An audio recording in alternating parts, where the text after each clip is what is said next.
একবার স্বামী বিবেকানন্দ লন্ডনের ল কলেজে গিয়েছিলেন। সেখানে পিটার নামের এক শ্বেতাঙ্গ অধ্যাপক ছিলেন, যিনি কিনা বাদামি বর্ণের মানুষদের খুব ঘৃণার চোখে দেখতেন।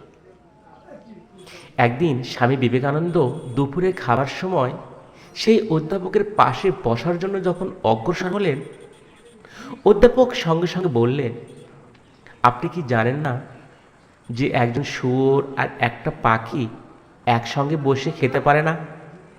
স্বামীজি বিনম্রভাবে উত্তর দেন, চিন্তা করবেন না স্যার, আমি পাখি হয়ে উড়ে যাচ্ছি। এই বলে সে একটা টেবিলে গিয়ে বসল। এই ঘটনায় অধ্যাপক নিজেকে অনেক ছোট ভাবলেন এবং ক্ষুব্ধ হলেন।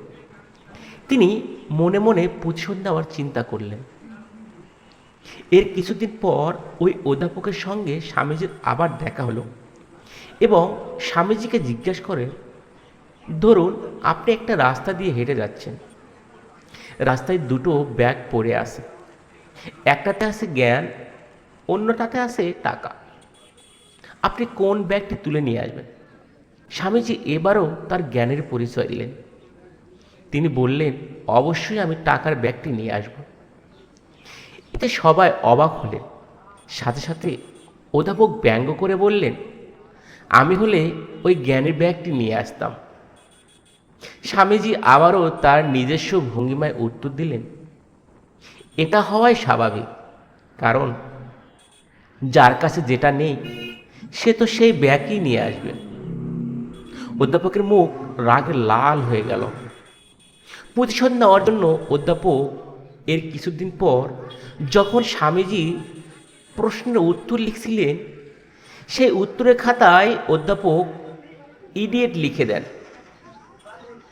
অধ্যাপককে জব্দ করতে স্বামীজি আবারও তাকে বললেন, স্যার, আপনি তো খাতায় আপনার নাম লিখে সই করেছেন, কিন্তু আমাকে তো নাম্বার দিলেন না।